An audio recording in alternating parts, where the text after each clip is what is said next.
ಅಂತ. ಹೈಕೋರ್ಟ್ ಹೆದರೈತಿ ನಿಮ್ಮ ಹೋರಾಟ ನೋಡಿ. ಯಾಕಂದ್ರೆ ಮೊನ್ನೆ ಹೋರಾಟ ಹಬ್ಬ ಆದಾಗ ಏನೇನು ಅನಾಹುತಗಳಾಗ್ಯಾವೋ ಹೈಕೋರ್ಟ್ಗೂ ಗೊತ್ತೈತಿ. ಹೈಕೋರ್ಟ್ ಜಡ್ಜ್ ಅಂದ್ರಂತೆ, ನೀವ್ ಯಾಕೆ ಹೋರಾಟ ಮಾಡಿ ಸರ್ಕಾರ ಮಟ್ಟ ಹೊಡ್ತಿರೋ? ಹೈಕೋರ್ಟ್ ಜಡ್ಜ್ ಅಷ್ಟಲ್ಲಿ ಎಲ್ಲಿ ಸಿದ್ದರಾಮಯ್ಯ ಫೋನ್ ಮಾಡಿ ಹೇಳಿಗಳೇನ ಹೈಕೋರ್ಟ್ ಜಡ್ಜ್ಗೆ, ಅವ್ರು ಹೋರಾಟ ಮಾಡಿದ್ರೆ ನಾವು ಪಿಕ್ಚರ್ ಬಿಡ್ತೇಪ್ಪ, ದಯವಿಟ್ಟು ನೀವೇ ಏನ್ ಬೇಕೋ ಅವ್ರು ಅನುಕೂಲ ಮಾಡ್ಕೊಡ್ರಿ ಅಂದಾರೇನ.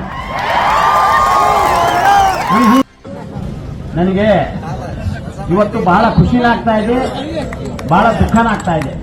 ಯಾಕೆ ದುಃಖಪ್ಪ ಅಂದ್ರೆ ನಮ್ಮ ಕಮಿಟಿಯಲ್ಲಿ 2 ಗ್ರೂಪ್ ಅದು. ಯಾಕೆ 2 ಗ್ರೂಪ್ ಆದಪ್ಪ ಅಂತ ಹೇಳ್ತೀನಿ.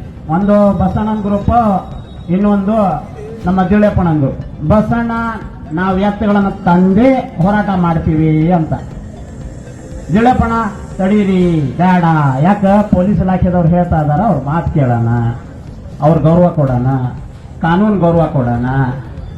ದಿಳಪ್ಪಣ್ಣ, ನಾನು ದಿಳಪ್ಪಣ್ಣನ ಸೈಡೇ ಇದ್ದೆ. ಇವತ್ತು ಯಾಕೆ ನನಗೆ ಬಹಳ ಬೇಜಾರಾಗ್ತಾ ಇದೆ. ನಾನು ಯಾಕಪ್ಪ ದಿಳಪ್ಪನ ಸೈಡ್ ಇದ್ದೆ, ಯಾಕೆ ಕಾನೂನು ಗೌರವ ಕೊಡಬೇಕು ಅಂತ ಇವಾಗ ಬೇಜಾರಾಗ್ತಾ ಇದೆ. ಯಾಕಂತ ಹೇಳ್ತೇನೆ.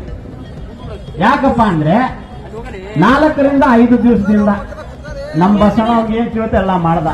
SP ಸಾಹೇಬ್ರಿಗೆ ಲೆಟರ್ ಕೊಟ್ಟ, ಯಾರ್ಯಾರು ಕೊಡಬೇಕಿತ್ತು ಸಂಬಂಧಪಟ್ಟ ಎಲ್ಲಾರು ಕೊಟ್ಟ.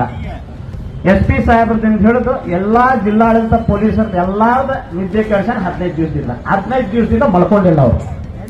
ಯಾಕೆ ಮಲ್ಕೊಂಡಿಲ್ಪ ಅಂದ್ರೆ ನೀವೆಲ್ಲ ಈಗ ಏನು ಹೋರಿ ಹಬ್ಬ ಅಭಿಮಾನಿಗಳಿದಿರಲ್ಲ, ನಿಮ್ಮ ಹೋರಿಗಳು ಏನಾದ್ರು ಇವಾಗ ಬಂದಿದ್ರೆ, ಇವತ್ತು ಬಸವಣ್ಣ ಏನಾದ್ರು ಬಂದಿದ್ರೆ ಇಡೀ ಹಾವೇರಿ ಜಿಲ್ಲಾ ಲಾಕ್ ಆಗ್ತಿತ್ತು. ಇಡೀ ಹಾವೇರಿ ಜಿಲ್ಲಾ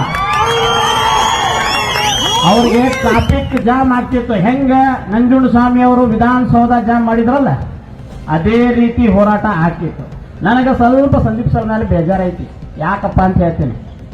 ಅವರು 2 ದಿವಸದಾಗ ಹೈಕೋರ್ಟ್ನಾಗ ಪಿಟಿಷನ್ ಹಾಕಿದ್ರು, 2 ದಿವಸದಾಗ ಆದೇಶ ಮಾಡ್ಕೋದ ಬಂದ ಬಿಟ್ರು. ನಮ್ಗೆ ಯಾಕೆ ಹೋರಾಟ ಮಾಡಕ್ ಕೊಟ್ಟಿಲ್ಲ ಅಂತ ಬೇಜಾರೈತಿ ಸರ್.